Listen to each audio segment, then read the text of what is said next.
A couple weeks back, The Batman finally arrived in theaters. The movie that we got was co-written and directed by Matt Reeves, but originally it was going to be written and directed by Oscar-winning storyteller Ben Affleck. He had a script, he'd cast Deathstroke, he'd done some screen tests, and then the whole thing fell apart. And when Matt Reeves took over, he took the project in an entirely new direction. We almost got a Batfleck film set in the DCEU, and then it was canceled. But this isn't the first time a Batman project has almost happened only to be canceled. This has been happening for over 50 years now. So in this 3-part series, we're gonna look at each of the canceled Batman projects. What was the movie gonna be about? Who was cast? Who was writing? Who was directing? And why did it fall apart? So let's talk about it.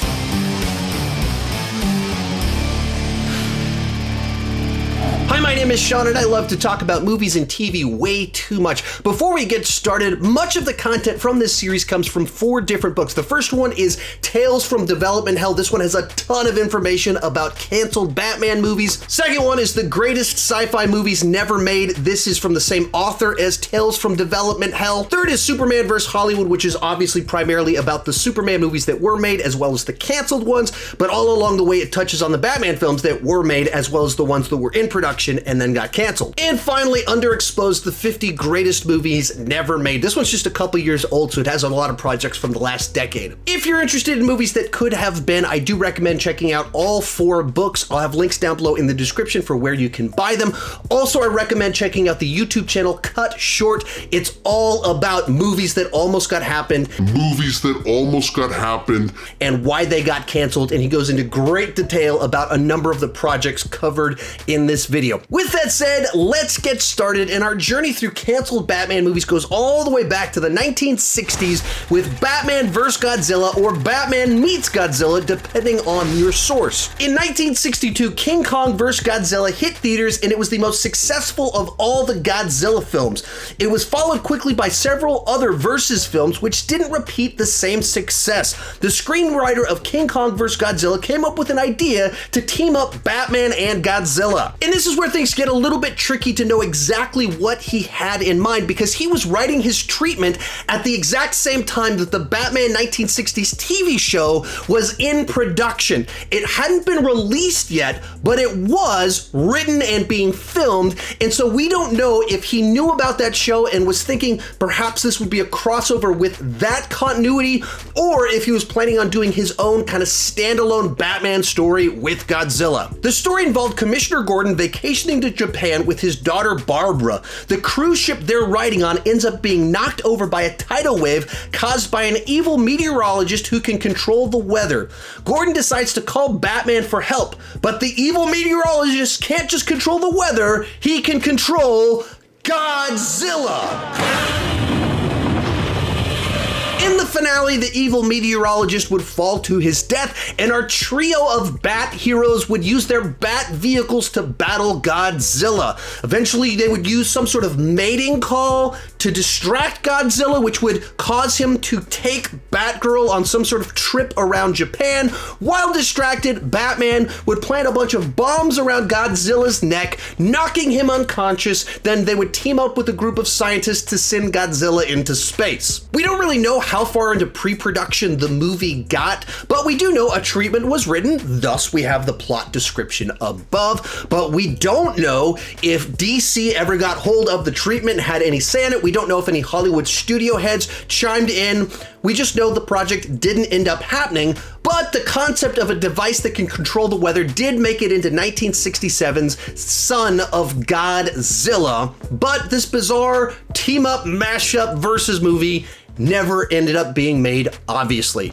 The next canceled Batman movie was a lot more conventional. And that'll bring us to Tom Mankiewicz's The Batman. In the late 70s, former Batman writer Michael E. Uslan and producing partner Benjamin Menkler secured the rights to make a Batman film. According to Uslan, he wanted to make a definitive Batman movie, totally removed from the TV show, totally removed from camp, a version that went back to the original Bob Kane Bill Finger strips. Unfortunately, they struggled to find a studio which shared their vision for Batman. CBS wanted to make a Batman movie, but they wanted to make something called Batman in Space, which I suppose could have been another entry in this video, but I couldn't find enough information about it. Other studios could only imagine Batman as a campy character in the vein of the TV show. After Superman the movie was a massive success, suddenly the project gained momentum. Depending on the source, they either secured a budget of $15 million or $20 million and announced a release date of either 1981 or 1985. Tom Makiewicxz, who worked on several James Bond scripts and was well known as the uncredited writer of Superman and Superman 2, was hired to write the script. Discussing the script, Makiewicxz said, "When I wrote the first draft of Batman, everybody at Warner thought it was going to be like Superman. It was a very dark first draft. I kept saying, you know, he's a guy dressed in a silly suit. This has got to take place at night. It's gotta be dark." When it comes to the story, it would have followed the same template as Superman the movie, with an extended origin story showing Bruce Wayne at a young age, then his transition to being a superhero.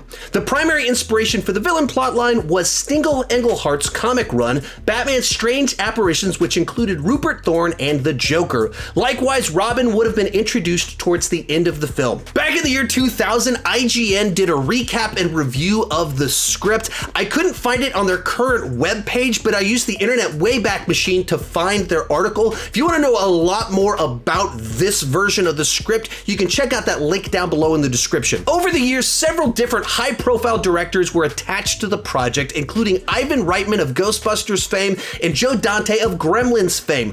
Likewise, Wes Craven, whom directed Uslan and Minkler's Swamp Thing, was even briefly considered. While no casting ever took place, Ivan Reitman had Bill Murray in mind for the title role. Over the next several years, the movie got stuck in development hell because the WB wasn't fully sold on Mankiewicz's take on the character. 9 different drafts were written, all using Makiewicz's basic outline and taking inspiration from Strange Apparitions. That is, until Tim Burton was finally hired to direct the project, and he was less than impressed with the current draft. Burton described Makiewicz's script this way: "The first treatment of the Batman, the Makiewicz script, was basically Superman, only the names had been changed. It had the same jokey tone, as the story followed Bruce Wayne from childhood through to his beginnings as a crime fighter. They didn't acknowledge any of the freakish nature of it. The Makiewicz script made it more obvious to me that you couldn't treat Batman like Superman or treat it like the TV series, because it's a guy dressing up as a bat, and no matter what anyone says, that's weird." He then commissioned an entirely new script, thus ending the Makiewicz era of the Batman and leading to the film that was released in 1989. The next project is an abandoned spin-off to Tim Burton's Batman Returns, Tim Burton's Catwoman. In 1989, Batman was a massive box office hit, and it was followed just a few years later by Batman Returns, which was another hit, but it was also plagued by a large amount of controversy due to the darker subject matter. One of the most talked about characters in Batman Returns was Michelle Pfeiffer's Catwoman, and chatter about a spin-off started almost immediately. Despite Burton planning to do a third Batman film after all the controversy related to Batman Returns, WB clearly indicated they would prefer another director take over, but WB and Burton still had interest in Catwoman. So in 1993, a year after the release of Batman Returns, it was officially announced that a Catwoman spinoff was in the works, and that the screenwriter of Batman Returns, Daniel Waters, was penning the script. Waters' script would pick up after the events of Batman Returns, with Catwoman waking up filled with bullet holes and with no memory of the events of Batman Returns. She would make her way from Gotham to a resort town called Oasisburg. There she would find a resort filled with superheroes who turn out to be less than good people, and thus she must once again take up the mantle of Catwoman to put them in their place. Which sounds like a plotline ahead of its time. Throughout the scripting process, Tim Burton was unsure if he wanted to direct Catwoman or a new Edgar Allan Poe adaptation. Eventually, Waters turned in his script on the exact same day that Batman Forever was released in theaters. Batman Forever was another massive hit, and with its success, all the attention moved away from the Catwoman project to another Batman film. In August 1995, Waters joked, "Turning it in the day Batman Forever opened may not have been the best logistical move